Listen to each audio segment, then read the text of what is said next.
Good morning, good afternoon, good evening. Tonight, we'd like to discuss a video clip that has been circulating on social media from Nelson Chamisa. I think it'll be fair to say we've heard it all before. Nonetheless, let's listen to this one and then we can discuss it. It's not a political party, it's a movement. It is, and a movement is like the liberation movement. Who was the president of the liberation movement? What was the constitution of the liberation movement? But the movement was able to galvanize people. Yes, you'll have institutions here and there, but we want to build a movement that unites Zimbabweans around a cause, around a case, around an objective, around a purpose. And that's what we are preoccupied with. So this whole thing of saying, is it a new? Yes, it's a new movement, a citizens' movement. New in the sense that you are going to see everything new, from the tactics, the strategies, the structures, the leadership, and the way we organize. We can't continue to have funny games with ZANU-PF for far too long. Life is difficult. We are suffering. As if we don't have a country, yet we have over 60 mineral resources to our name. God blessed us, but human beings cursed us. We have everything in this country except leadership. We must correct that. What's broken must be fixed, and that's our focus, and that's our initiative. It's not a political party, it's a movement. It is, and a movement. Welcome to the program, Ben. Good day to you and good day to all our viewers. Thank you for joining. I think, from the very beginning, I think we spoke a lot about how Chamisa is good with all this fancy talk, and more of it is mainly just manipulating people. I mean,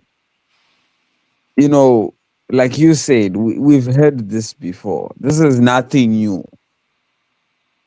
This is exactly what they spoke about when they started the whole Triple C thing. It was a movement. It was, the new kid on the block, the blockbuster, and so many fancy words, like the way he always says it. He promises much and delivers very little. And what is more disappointing for me is the fact that he's not answerable to anyone.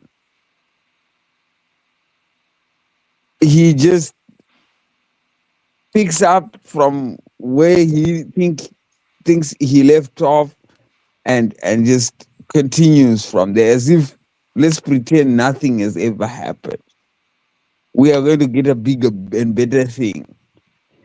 How do you get the bigger and better thing if you do not tell us what went wrong with what you had built before or what you had promised before?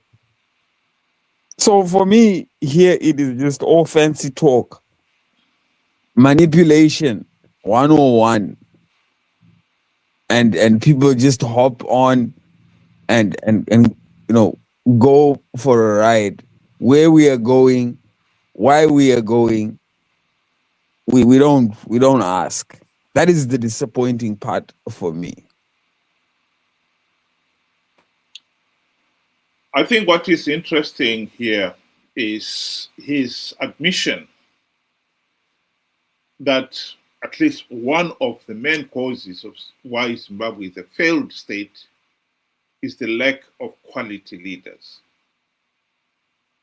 We must fix it, he said. Well, if the truth be told, he has failed to fix it. Ever since Chamisa assumed the leadership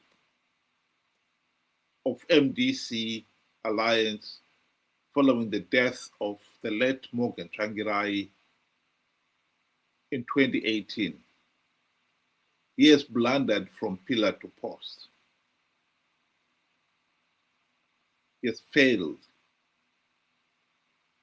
to fix the problem of lack of leadership, of quality leadership. We must restate once again the primary purpose of MDC, MDC-CCC. It has been and still remains to implement the necessary democratic changes to stop ZANU-PF rigging the elections. That was the number one purpose ever since when the party was launched in 1999. They failed to implement even one token reform, and hence the reason why ZANU-PF has been able to blatantly rig elections. And as for he himself, we have often played on this platform a video clip of himself conning the people with a blatant and idiotic lie that he had plugged all the vote rigging loopholes. He even evokes the name of God for Pete's sake. Makorokoto Zimbabwe nokuti hakuna munhu anomira kana denga raronga plan. Denga raronga plan, denga harifoiri. Plan yaMwari haifoiri. Ini ndatanga kugadzira cabinet. There is no way we are not going to form a new cabinet. There is no way we are not going to have a celebration. There is no way we are not going to have an inauguration. Let's start preparing for our inauguration. Let's start preparing for our celebration.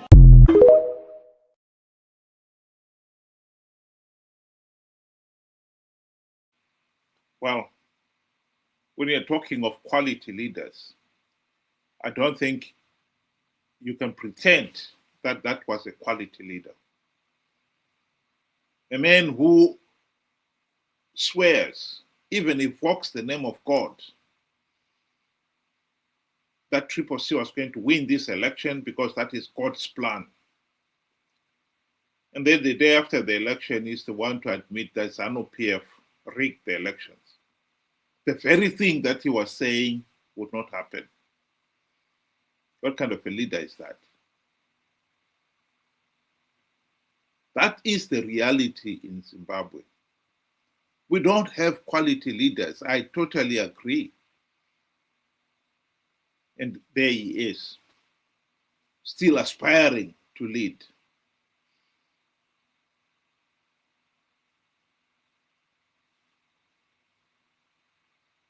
No, I once said that, Chamisa taking a sabbatical was an excuse not to take responsibility for his his utterances, his claims, and so forth. And when we talk of good leaders, quality leadership, one of the characteristics or some of the characteristics of good leadership is taking responsibility for one's actions. You cannot go and promise people to say, like what he said in the video, we are going to win big, God is in it, and people, build up people's hope on a pipe dream. And that is not the only time. He has gone on to say, he's met people like Donald Trump, and they said they're going to give him so much money, we're going to fix Zimbabwe within no time. And all these things are lies. Small lies, big lies, they come together and then it forms a pattern. It forms a character. And that is bad leadership. So, one would have thought by now Chamisa would have come out and said, of course we promised we were going to deliver. We failed to take into account 1, 2, 3, 4, 5. We are terribly so. That would have changed the dynamics somewhat. But to just come in and let's continue as if nothing has happened, when some people sacrificed, that is not good leadership. And I have to agree with what he is saying, that Zimbabwe lacks, good leadership.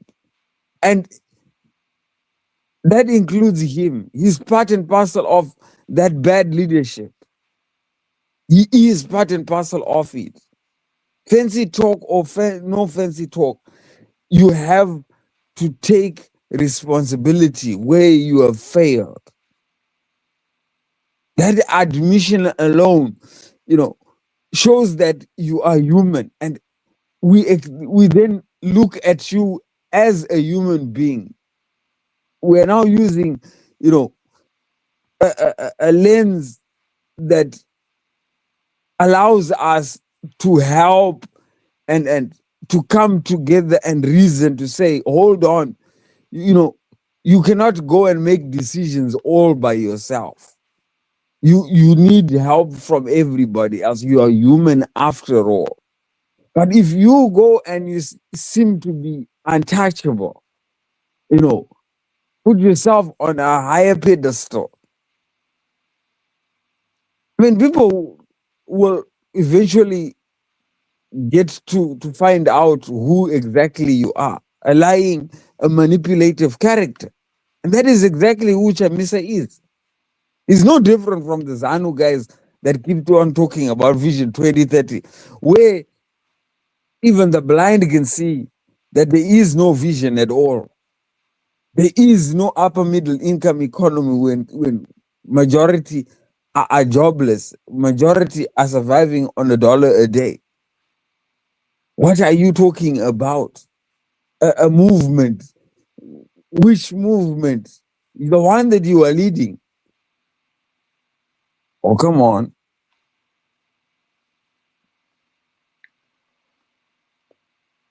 Well, to come back to what Chamisa said, that Zimbabwe lacks quality leaders, he was right. And in this particular case, he was not only talking about the lack of quality leaders within the opposition, but also within ZANU-PF itself. We cannot hide from the fact that Zimbabwe is a failed state because we have had corrupt, incompetent, vote rigging, and murderous thugs in ZANU-PF.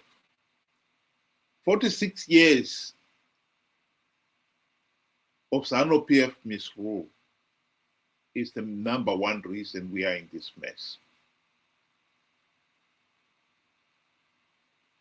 What is interesting is, in 2017, Mnangagwa himself and his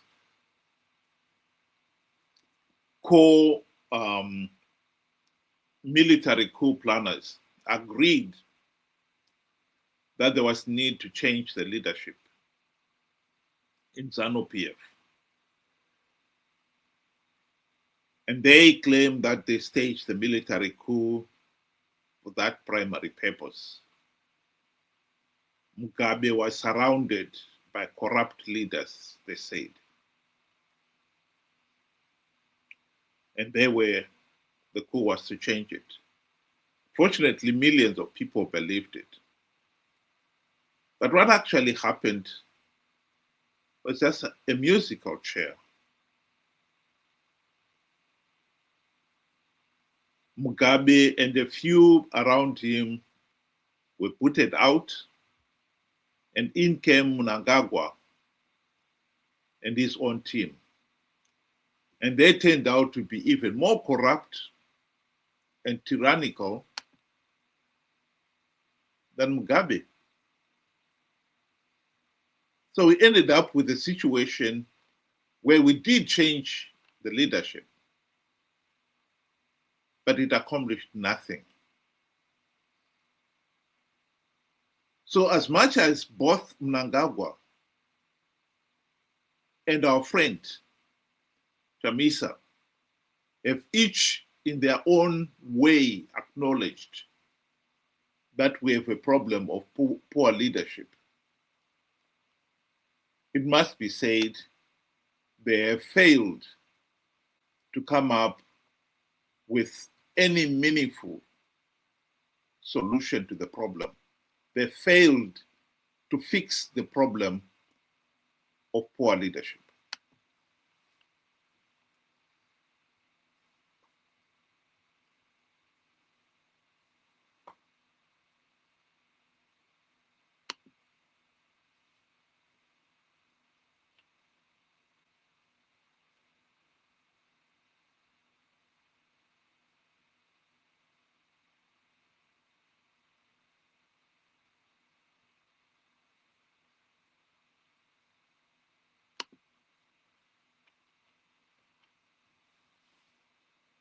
I'm not sorry, go ahead, Benj. But no, I wanted to say, but on the other hand, we as the people of Zimbabwe have not done ourselves a favor. We have let the likes of Chamisa and Mnangagwa get away with so many things. We have ring fenced them and elevated them into, a god status. I mean, you look at the character of Mnangagwa, who he was before he became president. People are aware of his history and what he's capable of. And people actually believe that by him running away to go to South Africa and then coming back as president, he became a saint. In those 2 days that, there was a circus and a movement within the leadership of Zimbabwe, he became a saint. Where the world witnessed our foolishness firsthand, I believe the world was embarrassed for us to say, these people here have had their, relatives, loved ones brutally murdered, and they know the culprit. That is the most insane thing. We know the culprit, and yet here we are, elevating him to the highest office in the land. We know where the likes of Chamisa came through. We know his history now. What payouts he's been getting, what benefits he's been getting from within ZANU PF. We all know. But here we are, still wanting to go on with him. I mean, how foolish can one get that you cannot see the evidence right in front of your eyes? We really have been our own curse as a people. We have done ourselves no favor. It's as if we are comfortable in this spot that we are in, this spot of bother that we are in, with our backs, against the wall. That is our comfort zone. How can we then, accept Chamisa to just come, start another movement, and say he's going to lead this movement? without taking responsibility for the other movements that have come and gone, without acknowledging that he failed, that he lied. Surely, if we want or we are aspiring to be a democratic country, we do not understand the fundamental requirements of democracy. And one of them is that citizens should hold those in leadership accountable for their actions. I've seen the likes, of prime ministers of the UK, fail to adhere to COVID restrictions, and he was out the door. Now here's somebody that will lie and promise you so much and deliver absolutely nothing, and you will still continue following. Oh, he's great. God have mercy. I'd like to emphasize the reason why we have failed to produce quality leaders in both ZANU-PF and the opposition. The reason for it is very simple. Zimbabwe's political system is rotten to the core. The people have to realize that a system like the political system we have in Zimbabwe will never produce quality leaders. There are no quality leaders in ZANU-PF. Nor are there any quality leaders in the opposition. That is at the heart of our problem. And this has got repercussions. You have got to consider it in the same way you would say you will never catch any quality fish in Lake Mkhovise Dam. Because for decades now, raw sewage has been flowing down the river Mkhovise into that lake, into Lake Chivero. You can pretend all you like that you can catch quality fish. You will never catch quality fish there. If we are serious about catching quality fish in Lake Chivero, we've got to fix the problem of the sewage leaking into the lake. And we may have to, in fact, we will have to